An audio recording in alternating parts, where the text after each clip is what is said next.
Queridos irmãos, que a paz do Senhor Jesus esteja com você e com toda a sua família.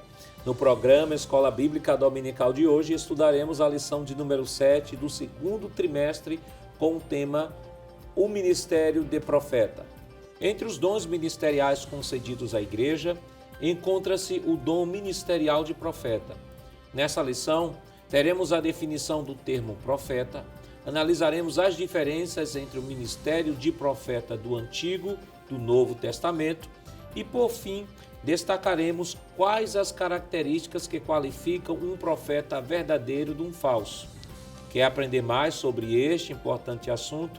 Então permaneça assistindo ao seu programa Escola Bíblica Dominical. Você sabia? No Antigo Testamento, a palavra hebraica para profeta é nabi, que vem da raiz verbal nabá. Essa palavra significa anunciador e, por extensão, aquele que anuncia as mensagens de Deus, frequentemente recebidas por revelação ou discernimento intuitivo. Os termos hebraicos roé e roser também são usados. Ambos significam aquele que vê, ou seja, vidente. Vejamos o que nos diz o nosso texto áureo. E a uns pôs Deus na igreja, primeiramente apóstolos, em segundo lugar profetas, em terceiro doutores, depois milagres, depois dons de curar, socorros, governos, variedade de línguas. 1 Coríntios capítulo 12, versículo 28. A verdade prática nos diz: o ministério de profeta é fundamental para a Igreja de Cristo nos dias atuais. O objetivo geral de nossa lição é expor o desenvolvimento do ministério de profeta. Os objetivos específicos da lição de hoje são três. Primeiro, descrever a função do profeta no Antigo Testamento. Segundo, explicar o ofício do profeta no Novo Testamento. E terceiro, esclarecer o verdadeiro do falso profeta. A leitura bíblica em classe para a lição de hoje está escrita em 1 Coríntios, no capítulo 12, versículos 27 a 29, e Efésios, capítulo 4, versículos 11 ao 13. Acompanhe conosco. Ora, vós sois o corpo de Cristo, e seus membros em particular. E a uns pôs Deus na igreja primeiramente apóstolos, em segundo lugar profetas, em terceiro doutores, depois milagres, depois dons de curar, socorros, governos, variedades de línguas. Porventura são todos apóstolos? São todos profetas? São todos doutores? São todos operadores de milagres? E ele mesmo deu uns para apóstolos, e outros para profetas, e outros para evangelistas, e outros para pastores e doutores, querendo o aperfeiçoamento dos santos, para a obra do ministério, para a edificação do corpo de Cristo, até que todos cheguemos à unidade da fé e ao conhecimento do Filho de Deus, a homem perfeito, à medida da estatura completa de Cristo. Para comentar a nossa lição hoje, contamos com a participação do professor, o irmão Givanildo Hermano. Pai do seu irmão Givanildo. Pai do seu pastor, é um prazer estar aqui mais uma vez. E contamos também com a participação do professor Jonas Santana. Pai do seu irmão Jonas. Pai do senhor, pastor Nando Jackson.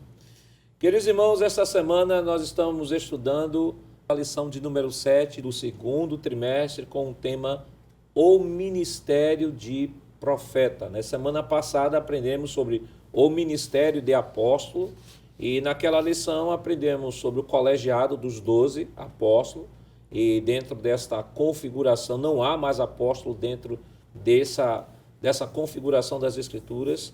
Não existe, nós aprendemos também que não existe sucessão apostólica.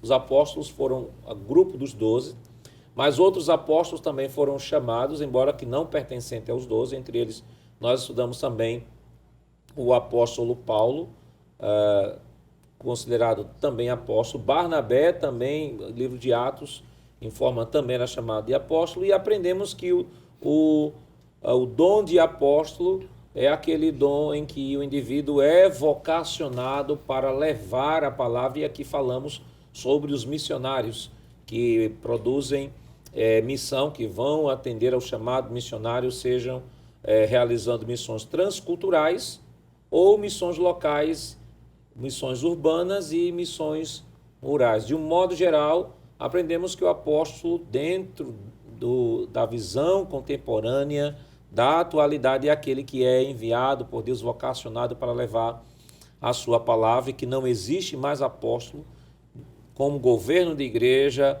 como colegiado dos 12 na atualidade, porque só aqueles 12 é que pertenciam àquele colegiado. E hoje, irmão Givanildo, estamos falando sobre o ministério de profeta. A gente sabe que o profetismo foi um movimento bastante forte, por não dizer que as escrituras foram oriundas desse movimento profético, revelacional na história do povo de Deus, e que nós não podemos falar do ministério de profeta sem antes remetermos a esse profetismo que existia no Antigo Testamento. Exato, pastor. Primeiro é bom nós definirmos o que é o profeta, que vem lá do hebraico nabi ou lá do grego profetes, e nós vamos perceber que esse termo encontra-se no Antigo Testamento mais de 300 vezes, o termo nabi, e no Novo Testamento aproximadamente 150 vezes. Então o profeta, na verdade, é alguém que fala em nome de Deus, é um porta-voz de Deus. Foram homens chamados, vocacionados e escolhidos para falar em nome de Deus. É bom nós lembrarmos também que no Antigo Testamento Deus levantou mediadores, profeta, sacerdote, juiz e rei. Mas eu gostaria de destacar apenas dois nesse momento. O profeta era aquele que recebia a mensagem de Deus e transmitia ao povo. Já o sacerdote fazia o inverso. O sacerdote ouvia o povo e levava, né, as petições, as orações a Deus. Então os profetas foram pessoas, não vou dizer homens porque também tiveram mulheres, mas pessoas capacitadas, vocacionadas, chamadas por Deus para transmitir a mensagem de Deus aos homens.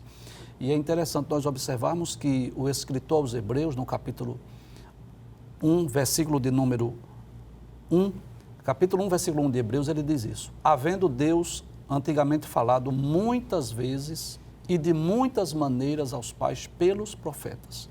É claro que Deus tem diversas formas de falar, Deus fala de diversas maneiras, mas uma das principais formas pelas quais Deus tem falado aos homens é através do ministério profético.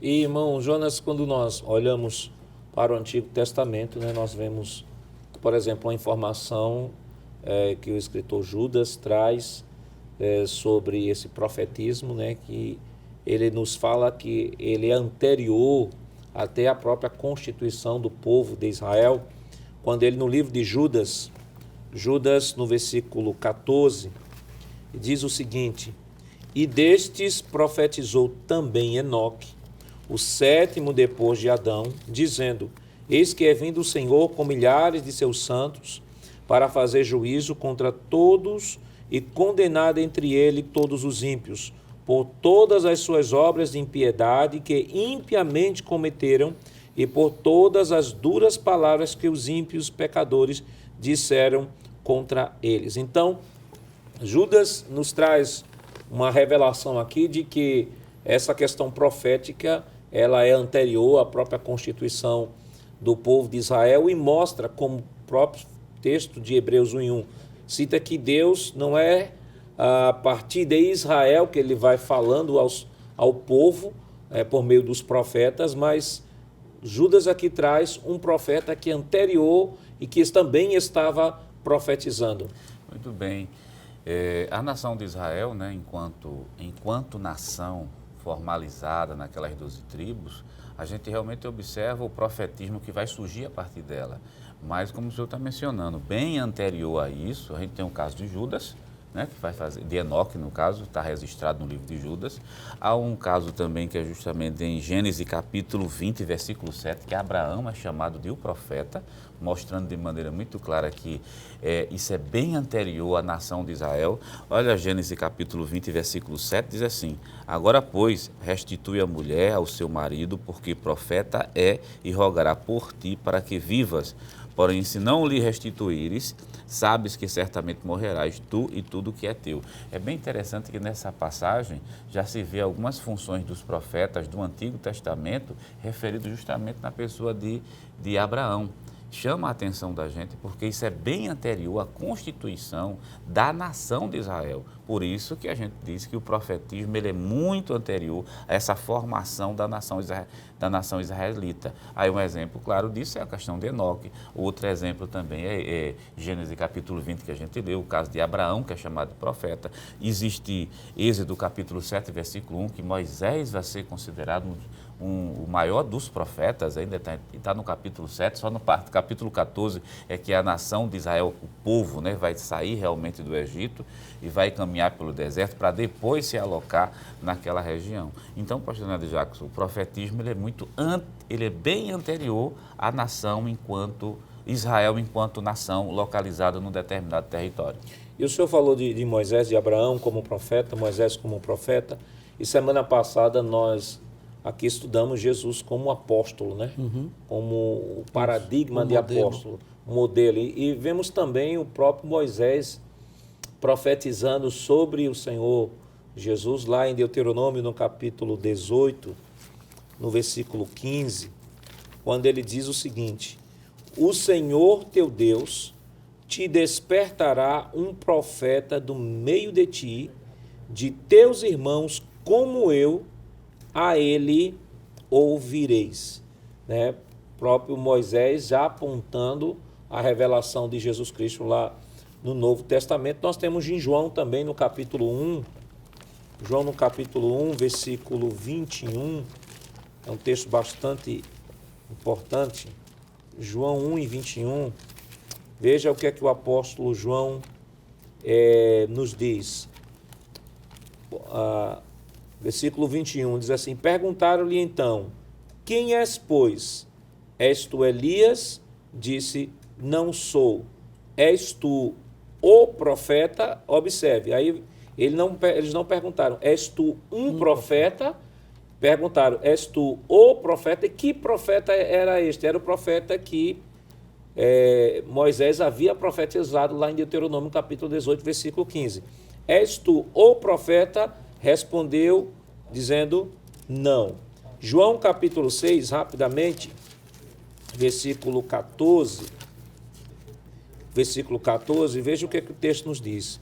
Vendo, pois, aqueles homens o milagre que Jesus tinha feito, diziam: este é verdadeiramente o profeta, não um profeta, o profeta que deveria vir ao mundo. Então nós temos, irmão Givanildo, Moisés profetizando. Nós temos, quando João Batista chega a perguntar: és tu o profeta? Ele diz: não sou o profeta, não. E aqui o povo já conclamando, dizendo assim: este aí, com relação a Jesus, este é o profeta que deveria vir. Então, essa esperança messiânica, né, em Israel, esperava esse Messias que também iria falar em nome de Deus. Então, nós vamos perceber isso, que Jesus, quando esteve aqui na terra, ele exerceu o tríplice ministério, né? Ele foi profeta, sacerdote e rei, né? Embora que, claro, o reinado ainda aponta para o futuro, claro, mas não resta dúvida que ele é rei. Mas ele também exerceu esse ministério de profeta. Ele também foi reconhecido como profeta lá em Lucas capítulo 7, versículo de número 16, quando ressuscitou o filho da viúva de Naim. Capítulo 7, versículo 16 diz assim: e de todos se apoderou o temor, e glorificavam a Deus, dizendo: um grande profeta se levantou entre nós, e Deus visitou o seu povo. Então nós vamos perceber que alguns profetas no Antigo Testamento, como por exemplo Elias e Eliseu, além de falarem em nome de Deus, eles realizaram milagres para dar uma autenticidade, uma autenticação à sua palavra, para autenticar que realmente ele era um homem de Deus. Então, quando Jesus veio e começou a fazer milagres, ele foi também reconhecido como um profeta, porque ele veio exatamente para trazer a mensagem de Deus para nós, para a humanidade. Então, irmão Jonas, veja só, nós já vimos aqui no Antigo Testamento a função do profeta, e aí vale destacar o seguinte, de que o profeta do Antigo Testamento, nós temos profetas sendo chamado por Deus para trazer a mensagem profética. Nós temos aqui Enoque, como foi citado aqui por Judas. Nós temos o próprio Abraão sendo chamado de profeta, Moisés, que ainda hoje é considerado pelos judeus como profeta dos profetas, mas Moisés apontando Jesus como profeta. No Novo Testamento, a gente viu aqui João Batista, né, quando pergunta a ele se ele é o profeta, ele diz que não é. Depois o texto, como o irmão Giovanni citou, o texto que nós citamos também, aponta já o reconhecimento de Jesus como profeta. Então, irmão Jonas, então fica claro de que a figura do profeta, ela tinha um papel que se destacava no Antigo Testamento e desenvolvia um papel de grande relevância, sobretudo em momentos de crise em que o povo de Israel atravessava. Muito bem, e o bom mencionar, como o senhor está falando sobre essa questão do profeta, o profeta que aparece no momento de crise, né? E a gente pode elencar, né, todos os profetas da seguinte maneira. Existem aqueles profetas literários que deixaram livros escritos e os não literários, né? É o caso, por exemplo, de Gad, Natã, Azarias, Jazael, o próprio profeta Eliseu. Mas se a gente for fazer um resumo, né, das mensagens desses profetas, a gente pode pontuar da seguinte maneira, justamente para mostrar a importância deles, né? Importância, primeiro, restaurar o monoteísmo, né? Por isso que ele surge no momento de crise, como o senhor perguntou. Restaurar o monoteísmo hebreu, fazer com que o povo passe a adorar única e exclusivamente a Deus, não divida aquela adoração com nenhum Deus, entre aspas, menor. Depois, combater a idolatria, né? Todas as mensagens dos profetas podem ser resumidas aí, combater a idolatria. Depois, denunciar as injustiças sociais. Por incrível que pareça, Isaías, no capítulo 10, versículo 1, ele faz muito disso. Ele começa a denunciar, que é uma função também dos profetas. Proclamar o dia do Senhor, que é justamente o dia da vingança. Reacender a esperança messiânica, como já foi mencionado aqui. E, por último, proclamar justamente a esperança, dizer que existe restauração. Então, essa é a função do profeta no momento de crise, é fazer tudo isso, é restaurar, é combater, é denunciar, é proclamar, mas ao mesmo tempo dizer, existe jeito para a nação de Israel que desviou-se, mas agora existe também esperança para ele. Sempre vai ter a mensagem de esperança. Você pegar tanto os profetas literários e os não literários, se for para dizer assim, resuma a mensagem dele, realmente está resumido nesses pontos. E é bom, é bom nós observarmos que sempre que a gente fala em profeta, geralmente as pessoas têm uma tendência de pensar em alguém que vai anunciar o futuro, falar aquilo que está para acontecer. Mas nem sempre os profetas foram levantados com esse objetivo. Eles também fizeram isso. Também falaram acerca de eventos futuros, mas eles também foram chamados para falar dos seus dias. Se nós observarmos, por exemplo, a mensagem dos profetas menores, nós vamos perceber isso, que a grande maioria deles foram usados para falar para os seus dias. Combater a idolatria, as injustiças sociais, o distanciamento do povo de Deus. Então, podemos dizer que uma das atribuições do profeta é falar do futuro, é falar das coisas que vão acontecer, mas também foram levantados por Deus para falar dos seus dias, dos problemas que estavam havendo em Israel. E quando nós falamos sobre profetas literários e não literários, sobre os profetas menores, né? De repente pode ter alguém que esteja nos acompanhando e eu não sei o que é o profeta literário e não literário. O profeta menor é porque eles eram pequenininhos. Como é que ele pode entender? Aí o senhor fala sobre literário e não literário e o irmão Giovanni explica o menor. Sim, senhor. A questão dos profetas literários são aqueles profetas que deixaram livros escritos, suas mensagens, né, que foram recebidas da parte de Deus, foram registradas em livros. É o caso, por exemplo, de Isaías, Jeremias, Ezequiel e tantos outros profetas que deixaram livros escritos, são chamados literários porque deixaram algo escrito. Já os não literários, é o caso, por exemplo, de Eliseu e de Elias. Elias tem algum livro do profeta Elias? Tem algum livro do profeta Eliseu? Não, mas as mensagens dele estão registradas, principalmente nos livros históricos. Então, os não literários não escreveram e os literários, por sua vez, deixaram as mensagens registradas. E os profetas menores, irmão Giovanni? Muito como é bem. essa história aí? Dentre esses profetas canônicos, né, ou literários, nós encontramos 17 livros na Bíblia, né, no Antigo Testamento. E eles são divididos em dois grupos. Os profetas chamados de maiores é aquele que a extensão do livro é maior e também a duração do ministério profético. Isaías, Jeremias, Lamentações de Jeremias, Ezequiel e Daniel. Veja que coisa interessante. O livro das Lamentações é um livro breve, curto, só tem 5 capítulos. mas ele está entre os profetas maiores. Por quê? Por conta do tempo do ministério de Jeremias. E os profetas menores são aqueles livros que geralmente são mais curtos, né? Eu tenho uma quantidade menor de profecia, que seria Oséias, Joel, Amós, Obadias, Jonas, Miqueias, Naum, Abacuque, Sofonias, Ageu, Zacarias e Malaquias, que recebem esse título de menores não é porque sejam menos importantes e nem que esses profetas fossem de menor estatura, mas isso fala do conteúdo do livro, que geralmente são livros mais curtos, e também levando-se em conta a duração do ministério profético. Às vezes aquele livro ele é até extenso, vamos dar um exemplo, Oséias, são 14 capítulos, mas ele está entre os profetas menores por conta da duração do tempo do ministério profético de Oséias. E sobre, irmão Jonas, sobre os profetas messiânicos? Quem são os profetas messiânicos? Será que ainda hoje existe algum profeta messiânico? Qual é a função do profeta no Novo Testamento? Mas isso, é claro, nós estaremos comentando depois do nosso rápido intervalo. Voltamos já.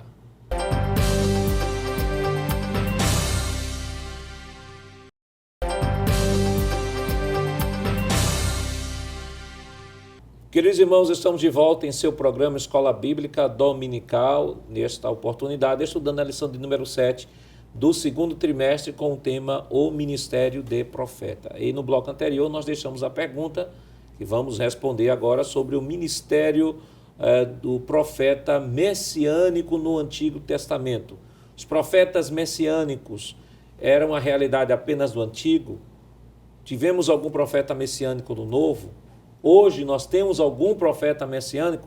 Como é que a gente pode responder isso, irmão Jonas? É bom mencionar que os profetas messiânicos, é bom deixar claro que lá em Gênesis capítulo 3, versículo 15, nós já temos a primeira profecia fazendo referência ao Messias. Nós temos também outra profecia, é justamente Deuteronômio capítulo 18, verso número 15, que já foi comentado no bloco anterior, que fala também, aponta para o Messias. A grande maioria dos profetas do Antigo Testamento, é claro, apontaram para o Messias, por isso nós podemos dizer que eles eram messiânicos.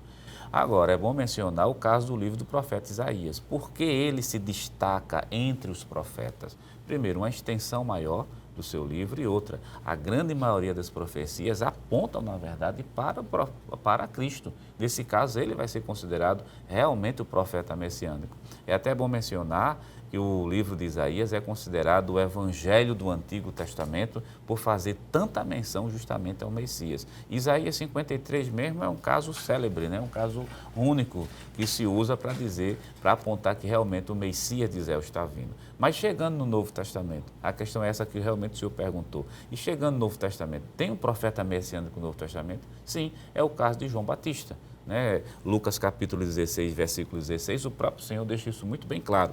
16 de Lucas, a lei e os profetas duraram até João, desde então é anunciado o reino de Deus e todo homem prega força para entrar nele. Prestem atenção nessa primeira sentença do versículo. A lei e os profetas duraram até João, quer dizer, lei e profeta, colocamos João Batista como sendo, na verdade, um profeta e um profeta messiânico que apontou, na verdade, para Cristo. Aliás, ele foi o precursor, né? Foi ele o último, como o texto deixa claro aí, foi o último dos profetas que anunciavam, né, irmão Givanildo, a primeira vinda do Senhor Jesus. Foi ele que preparou o caminho para que o Messias, o Jesus, o Salvador, o Emanuel, pudesse se manifestar e iniciar o seu ministério. Exato. João Batista teve o privilégio de ver o cumprimento da sua profecia, né? Porque os profetas messiânicos do Antigo Testamento, que falaram acerca do futuro, que o Messias viria, que nasceria de uma virgem, que ele seria chamado Deus forte, Pai da eternidade, Príncipe da paz, maravilhoso conselheiro, eles não viram essas profecias se cumprirem, mas João Batista viu o cumprimento. Ele teve a oportunidade de, posso dizer assim, de ser um contemporâneo de Jesus e apontar para Jesus, eis o Cordeiro de Deus que tira o pecado do mundo. E o senhor falando aí dos profetas que não viram o cumprimento da profecia messiânica que expuseram, né? Eu lembrei agora de um texto de Hebreus, no capítulo 11, Hebreus no capítulo 11, versículos 12 e 13, que diz assim: pelo que também de um, e esse já amortecido, descenderam tantos em multidão como as estrelas do céu, como areias inumeráveis, que está na praia do mar. Todos morreram na fé, sem terem recebido as promessas, mas, vendo-as de longe e crendo nelas e abraçando-as, confessaram que eram estrangeiros e peregrinos na terra. Ou seja, eles não viram a promessa, não alcançaram como João Batista. João Batista foi pode-se dizer, o privilegiado, né? Eu acredito que todos os profetas, até Moisés mesmo, queria ter esse privilégio que João Batista teve. E Deus deu a João Batista. Mas, o escritor aos Hebreus disse, todos morreram, mesmo não tendo alcançado, mas eles viram de longe a promessa e, crendo nelas, abraçando-as, confessaram que eram estrangeiros e peregrinos na terra. Ou seja, não alcançaram a promessa no sentido de ver Jesus, de tocar Jesus, de ver o ministério de Jesus, mas pela fé viram, né, irmão Jonas, o Senhor Jesus revelado, tanto que o Senhor Jesus chegou a dizer que João diz que Abraão viu o meu dia e se alegrou. Acho que a coisa mais bonita quando se estuda a questão dos profetas, né, que é justamente isso que Jesus diz, que muitos deles só viram, mas viram pela fé. Como pegando a fala do professor Givanildo Hermano, João Batista foi o único que teve o privilégio de não somente profetizar sua vinda, mas de abrir os caminhos, de até batizar ele nas águas, falar com ele e seguir ele e dizer, ele é maior do que eu. Quer dizer, João Batista foi o único, mas os outros não. Os outros era a fé mesmo de si.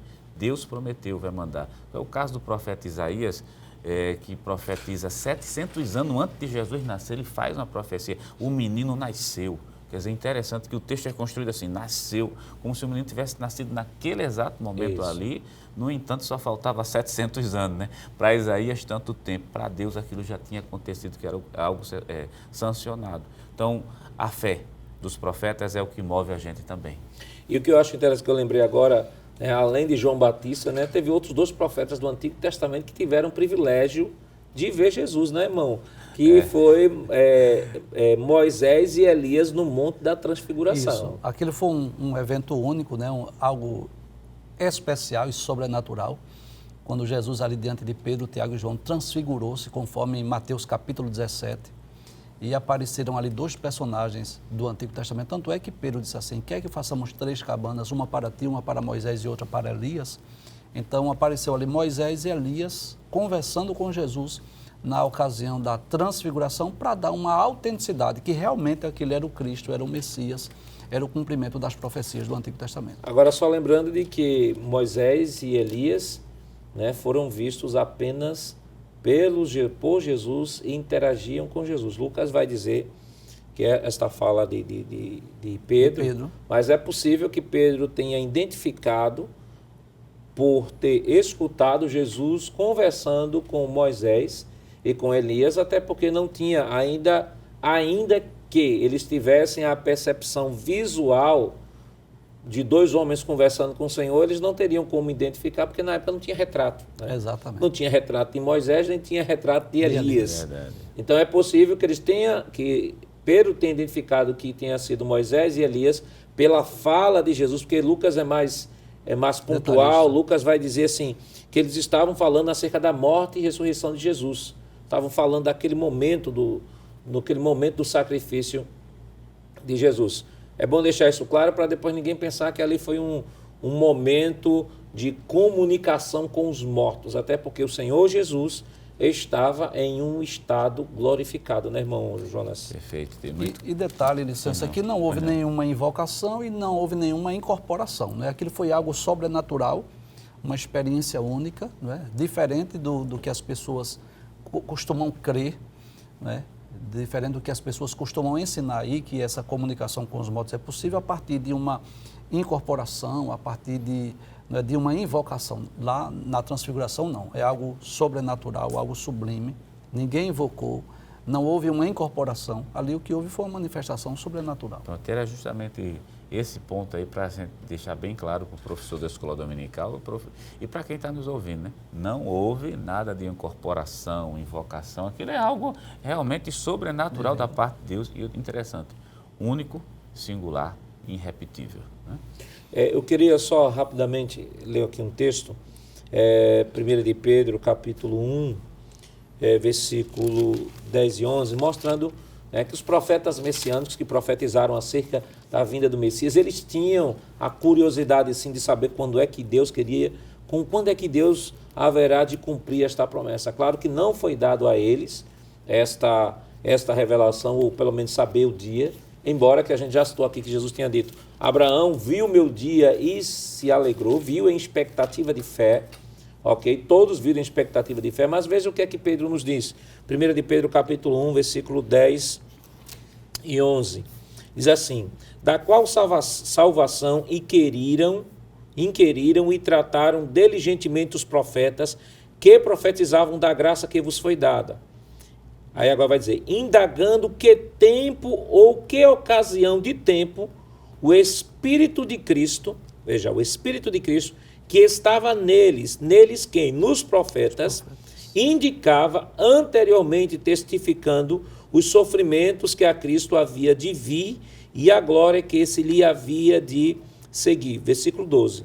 Aos quais foi revelado que, não para si mesmo, mas para nós, eles ministravam estas coisas que agora vos foram anunciadas, porque aqueles que, pelo Espírito Santo, enviado do céu, vos pregaram o Evangelho, para as quais coisas os anjos desejam bem atentar. Ou seja, Pedro vai dizer que eles, o Espírito de Cristo estava neles, profetizando sobre Cristo e o seu sofrimento, e eles queriam saber, indagaram, questionaram quando é que vai ser o cumprimento.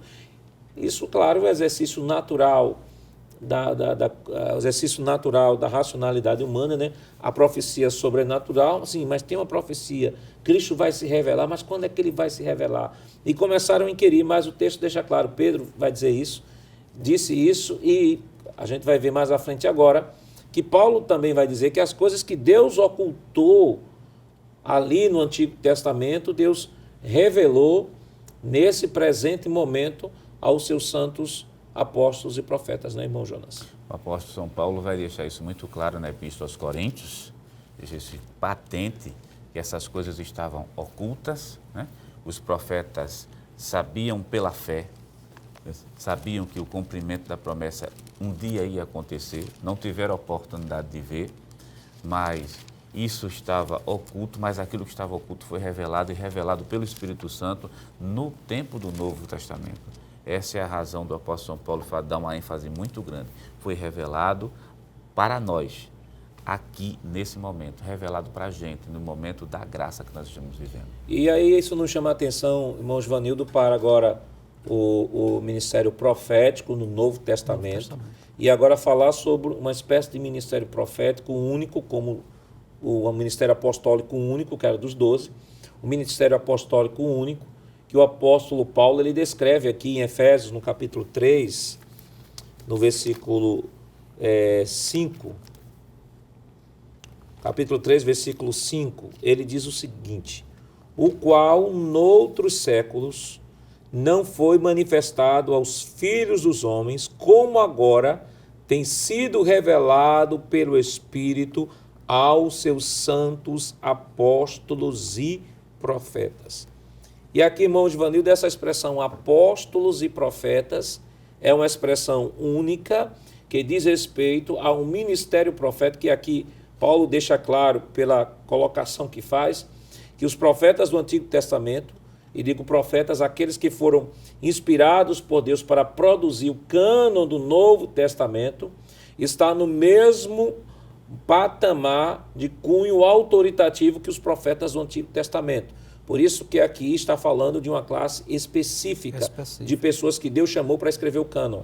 Exato, porque Nós vamos perceber também em Efésios capítulo 2, versículo 20, edificados sobre o fundamento dos apóstolos e dos profetas. Então ele está falando de um grupo específico, né, que foram aqueles que receberam a inspiração divina para escrever as escrituras sagradas. Então esse é um grupo específico. Como havia aquele grupo específico de apóstolos, também existe esse grupo específico de profetas, que são aqueles que registraram as profecias, aqueles que escreveram. Então, eles foram influenciados, vamos dizer assim, pelo Espírito Santo, e esse processo de inspiração teve início e teve fim. É um grupo específico. E é bom lembrar, irmão Jonas, de que a esse tipo de ministério aqui profético e apostólico, o apostólico e profético, está aplicado exclusivamente aos escritores sagrados do Novo Testamento, e que não se aplica mais a ninguém em nenhum momento da história da igreja. Mas não comente agora não, segura aí um pouquinho, nós estaremos comentando depois do nosso rápido intervalo. Voltamos já.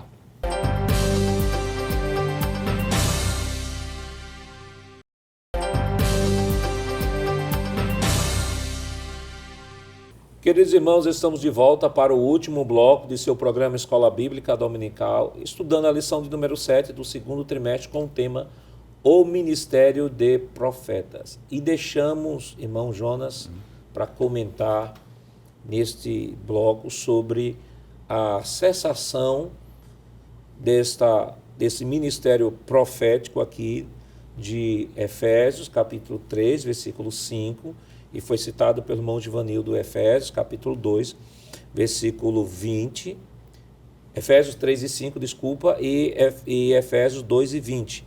Efésios 2 e 20 diz: edificado sobre o fundamento dos apóstolos e dos profetas, de que Jesus Cristo é a pedra de esquina, ou alguma outra tradução diz a pedra principal. Então, dentro desta configuração aqui está... Isso aqui está do mesmo jeito, dentro da mesma configuração lá que a gente viu no ministério apostólico. Aqui, esse tipo de profeta e apóstolo são aqueles que Deus inspirou para escrever o Novo Testamento, e a estes cessou no primeiro século, não tem mais nenhum outro que possa se encaixar dentro dessa classificação. E é bem interessante observar nos dois versículos que foram lidos, que é o capítulo 2, versículo 20, observar a ordem dos termos que foram colocados pelos autores do Novo Testamento. Capítulo 2, versículo 20, fala apóstolos e profetas. Capítulo 3, versículo número 5, apóstolos e profeta. Veja que ele não inverte, né? Ele não coloca profeta na frente e apóstolo atrás. Isso. Que se fosse pela uma ordem lógica, para dizer que o cânon estaria talvez aberto, dando a possibilidade de abertura, era só colocar profeta na frente e apóstolo atrás. Aqui não, aqui é apóstolo, profetas e Ou apóstolos. trazer a ideia de que, não, ele aí está se referindo de profetas, Antigo Testamento, e apóstolos, Novo Testamento. Só que o termo está deixando claro de que estes apóstolos, eles estão no mesmo cunho autoritativo que os profetas do Antigo Testamento, tanto que eles são classificados como profetas. Perfeito. Por isso, essa ordem das palavras é tão importante. O apóstolo e profetas, para dizer, olha, estão no mesmo nível, e esse grupo de profetas aqui é único, singular, irrepetível. Esse grupo aqui justamente foi selecionado por Deus para escrever justamente o cânon. Então, para esse grupo, simplesmente não há nem... Se não existe uma sucessão apostólica, também não vai ter uma sucessão profética para esse tipo aqui. No sentido canônico, né? Escriturístico. No sentido canônico, realmente, não, como o professor está lembrando, no sentido canônico não há essa sucessão profética, como também não há sucessão apostólica. Isso é interessante porque, observe, o mesmo princípio que foi aplicado na lição anterior está sendo aplicado nessa lição. Né? Exatamente, porque quando nós estudamos sobre os apóstolos, nós falamos que existia o grupo seleto dos 12 e não haveria sucessão apostólica, né? Embora que há o dom ministerial de apóstolo, mas é um outro grupo. Então, assim, semelhantemente, os profetas. Existe este grupo aqui que foi específico, que receberam, vamos dizer assim, essa influência, essa ação sobrenatural do Espírito Santo para escrever as Escrituras. E que esse processo de inspiração, vamos dizer assim, iniciou-se lá com Moisés, vamos dizer lá no Pentateuco, e teve fim quando foi escrito o Apocalipse. E, aliás, falando ainda sobre a autoridade a autoridade canônica, né, deste grupo de profetas, chamamos aqui de profetas fundamentais, que estabeleceu o fundamento, né? Porque Cristo, claro, a base da igreja é Cristo, mas vamos dizer assim que os apóstolos sejam o fundamento secundário, no sentido de que mesmo os apóstolos estão fundamentados em Cristo. Nós estamos fundamentados no fundamento dos apóstolos, o qual Cristo é a pedra principal, ou seja, Cristo sempre será o primeiro, os apóstolos o segundo, e os ensinamentos dos apóstolos estão fundamentados em Cristo. Mas observe o que o apóstolo Pedro, em 2 de Pedro, no capítulo 3, versículo 15 e 16, ele diz: tende por salvação a longanimidade de nosso Senhor, como também o nosso amado irmão Paulo vos escreveu, segundo a sabedoria que lhe foi dada. Ou seja, o próprio Pedro reconhece que Paulo recebe a sabedoria de Deus para escrever o que escreveu. Aí veja o versículo 16. Falando disto, como em todas as suas epístolas, entre as quais há pontos difíceis de entender. O próprio Pedro reconhece que Deus deu uma sabedoria a Paulo e que ele aborda assuntos que nem o próprio Pedro é capaz de compreender pela profundidade que Paulo vai. Aí versículo continua ainda aí. Que os indoutos, inconstantes, torcem igualmente as outras escrituras para a sua perdição. Veja que Pedro diz, olha, eles distorcem as escrituras, as epístolas de Paulo, como eles distorcem as demais escrituras e colocam aí no mesmo cunho autoritativo. Veja que Pedro reconhece que o escrito de Paulo é escrito inspirado e que coloca no mesmo patamar que as demais escrituras ou escrituras do Antigo Testamento. Então, só revisando, esse tipo de apóstolos e profetas de Efésios 3:5 e Efésios 2:20 se aplicam apenas aos escritores bíblicos que escreveram o Novo Testamento. Mas nós temos, irmão Jonas, o profeta no Novo Testamento. Nós temos algumas citações, né, da existência de profetas no Novo Testamento. Nós temos, por exemplo, lá em Atos, no capítulo 13, ele diz o seguinte, versículo 1. Na igreja que estava em Antioquia, havia alguns profetas e doutores, a saber, Barnabé e Simeão, chamado Níger, e Lúcio, Cirineu, e Manaém, que fora criado com Herodes, o tetrarca, e Saulo. A figura do profeta ela é vista no Novo Testamento. Nós temos aí no livro de Atos dos Apóstolos, nós temos diversas citações de profetas no Novo Testamento exercendo o ministério profético. E aí, qual era a função desse profeta? Nós estamos falando do profeta de Efésios 3:5, nem dos 2:20 de Efésios, mas esse profeta que é citado aqui em Atos dos Apóstolos e em algumas outras passagens no Novo Testamento. Pronto, a característica desse profeta, né, do Novo Testamento, podemos elencar, por exemplo, alguma, né? Proclamava e interpretava, cheio do Espírito Santo, a palavra de Deus. Talvez a primeira característica, Atos capítulo 2, do versículo 14 até o versículo 36, é um exemplo muito típico disso. Segundo, exercia o dom da profecia. É bem interessante rever, o senhor leu até Atos capítulo 13, do versículo 1 até o versículo 3. E, por último, às vezes, né, vai predizer o futuro. Interessante que às vezes vai predizer, porque isso está registrado no capítulo 11 de Atos dos Apóstolos, versículo 28, capítulo 21 de Atos dos Apóstolos, e o capítulo 10 e o capítulo número 11. Então essa era a função desse profeta do Novo Testamento, que é distinto do profeta do Antigo Testamento e desse outro grupo, que é o grupo canônico. E aí, irmão Givanildo, quando a gente se depara com esse profeta no Novo Testamento, nós percebemos que há uma diferença entre este profeta e aquele que é usado no dom de profecia lá de 1 Coríntios capítulo 12. Qual é a diferença entre um e outro? Muito bem, nós vamos elencar, pastor, pelo menos aqui 3 diferenças, né? Então, lá em Efésios capítulo 4, versículo de número 11, não é isso? Diz que ele mesmo deu uns para apóstolos, né? Outros para profetas. Então, existe aquele crente que é usado através do dom de profecia e existe o dom ministerial de profeta, né? Então, nós vamos elencar aqui algumas diferenças. A primeira é que esse que tem um dom ministerial de profeta é um dom permanente. Como, por exemplo, um pastor, como um evangelista. Ele é pastor 7 dias na semana. Ele é um evangelista 7 dias na semana. Então, assim é aquele que tem o dom de profeta. Diferente daquele em quem se manifesta o dom de profecia. Em quem se manifesta o dom de profecia, não é algo permanente, é algo esporádico. Ele não fala línguas estranhas ou profetiza 7 dias na semana. É algo esporádico. Aquele que recebeu o dom ministerial de profeta é algo permanente. Essa seria a primeira diferença. Ou seja, da mesma forma que no Antigo Testamento Deus se utilizou dos profetas para falar em nome de Deus, para trazer a mensagem de Deus aos homens, no Novo Testamento essa pessoa que tem um dom ministerial de profeta é essa pessoa que zela pela santidade da igreja, pela edificação, visando a maturidade espiritual.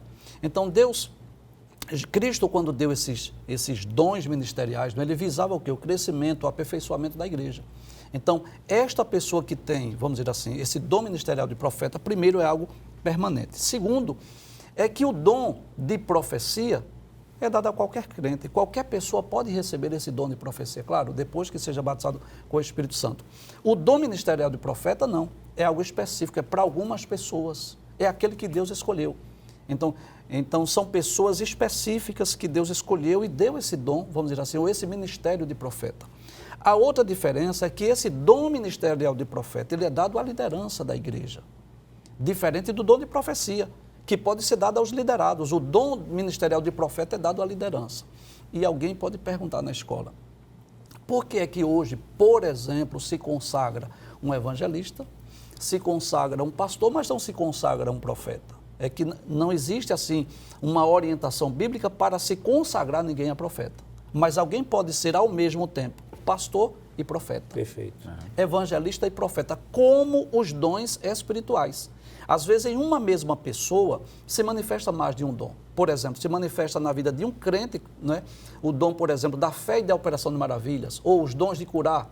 Ou, por exemplo, em um crente se manifesta o dom de profecia e o dom de variedade de línguas. Assim é para os líderes, para os ministros, para os obreiros.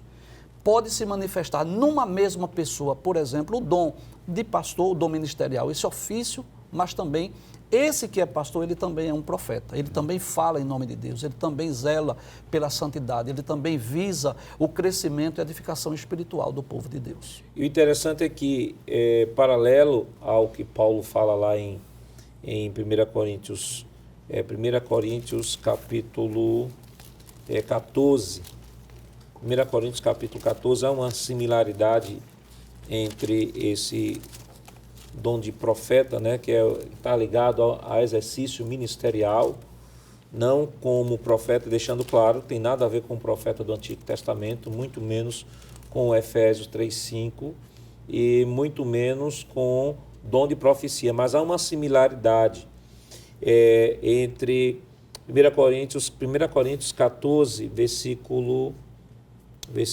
3. Ele diz assim, mas o que profetiza fala aos homens para edificação, exortação e consolação. E quando vemos em Atos, no capítulo 15, versículo 32, nós temos a seguinte expressão. Depois Judas e Silas, esse Judas aqui em nada tem a ver com Judas Iscariote, é outro tipo, é outro Judas, não tem nada a ver. Então depois Judas e Silas, que também eram profetas, olha aí o que o texto vai dizer, exortavam e confirmavam os irmãos com muitas palavras. Ou seja, há similaridade, sim, de consolação, de exortação, de edificação. O profeta, ele exerce esta função na exposição da palavra. Esse dom de profeta tem a ver com dom de profecia, e nada a ver com dom de profecia. Ele não precisa falar línguas para poder profetizar, porque ele profetiza por meio da palavra. É na palavra que ele está ministrando. Deus lhe dá uma revelação que não tem nada a ver com revelação canônica, porque a revelação maior é a Escritura. Esse cânon já está fechado e toda a revelação que for dada em prática daquilo que a Bíblia já prescreve, ela deve ser colocada sobre o crivo da própria Bíblia. Toda a revelação, no exercício de qualquer que seja o dom, a própria Escritura deve ser colocada como como um crivo. Então, irmão Jonas, rapidamente, nós temos no Novo Testamento o profeta que em nada tem a ver com dom de profecia e que nada tem a ver com o profeta do Antigo Testamento que era consultado, que saía para ungir reis, para ungir... Não tem nada a ver. Na verdade, o dom de profeta está ligado ao ministério, que é diferente do dom de profecia, que é esporádico, enquanto o dom de profeta é um dom permanente. O professor da Escola Dominical, quem está nos assistindo, a referência que o senhor citou, ela é de fundamental importância para tirar essa dúvida, que é justamente Atos, capítulo 13, do versículo 1 até o versículo 3, só para prestar atenção na leitura, que diz assim: havia, na igreja que estava em Antioquia, havia profetas e doutores, a saber, Barnabé, Simeão, chamado Níger, Lúcio, Irineu, o Cirineu. Deixa eu ir lá para o versículo 2, diz assim: servindo eles, quer dizer, eles quem? Justamente servindo eles, os profetas e os doutores, servindo eles ao Senhor e jejuando, disse, o Espírito Santo disse a eles: apartai-me a Barnabé e Saulo para a obra que eu vos tenho chamado. Versículo 3, então jejuando e orando, pondo sobre ele as mãos, despediram. É realmente da liderança. Os profetas que estavam ali, os doutores, no exercício dos seus dons ministeriais, que eram justamente pertencer à liderança, Deus se revelou para eles, disse: aparte para mim a Barnabé e a Saulo, para a obra que eu vos tenho chamado, e são eles mesmos que impõem a mão e enviam os missionários. Então aqui a gente está vendo o exercício ministerial, na verdade, de profeta e de doutor, que isso vai ser outra lição, exercido pela liderança, de maneira que recebe a revelação da parte de Deus e depois impõe a mão e envia Paulo para o campo missionário. E é um dom ministerial que não tem nenhuma correlação de nomenclatura para o exercício ministerial. Por exemplo, nós vamos estudar o dom de evangelista, o dom de pastor, que mesmo sendo um dom, nós temos nomenclaturas relacionadas ao governo da igreja. E isso a gente vai ver nas próximas lições. Mas o profeta, não existe uma titularidade de profeta, ou uma função de profeta, uma liderança de profeta. Na verdade, este dom, como já foi apresentado, pode estar até no ministério pastoral. O pastor, além de pastor, da vocação pastoral, tem a vocação de profeta também, é um profeta de Deus que ministra a palavra, como evangelista também, como presbítero também. Nós estaremos estudando isso. Então, em nenhum momento ninguém pode se intitular profeta. O dom de profeta, ele é visualizado pela própria igreja e não um ato autodeclaratório, né, do indivíduo que está sendo utilizado para que possa, com isso, ser reconhecido no seio da comunidade cristã como alguém privilegiado. Portanto, queridos irmãos, assim como nos primórdios da igreja atual, precisa que Deus continue levantando homens com dom ministerial de profeta, a fim de que, usados pelo poder do Espírito Santo, transmitam mensagens que venham a produzir no povo de Deus o desejo de uma vida de mais santidade, obediência irrestrita à palavra de Deus e profunda comunhão com Ele. Que Deus continue lhe abençoando em nome de Jesus. Queridos irmãos, depois de uma lição tão maravilhosa, vamos orar ao Senhor, pedir a Ele a sua bênção toda especial. Irmão Jonas, vamos orar? Oremos ao Senhor. Senhor nosso Deus, Senhor nosso Pai, queremos te agradecer, meu Deus, por estarmos aqui mais uma vez, participando e estudando a tua santa e gloriosa palavra. Agora, meu Deus, meu Pai, meu Criador, abençoa cada aluno, abençoa cada professor que irá ministrar essa lição, que eles sejam verdadeiros instrumentos de bênção para edificar vidas. Usa teus servos. Aproveitamos o momento para também te pedir pelo teu servo, pastor Ailton, pastor dessa igreja. Abençoa teu servo, ajuda, dando graça, dando força. Abençoa também a superintendência das escolas bíblicas dominicais aqui em Pernambuco e em todos os outros estados. Pai eterno, que a tua mão santa, a tua mão poderosa, possa estar estendida sobre todos aqueles que tu tens chamado e separado, meu Pai, para a tua casa. Nos ajuda e recebe nossa gratidão em nome de Jesus. Amém. Chegamos ao final de mais um programa. Hoje estudamos a 7ª lição com o tema O Ministério de Profeta.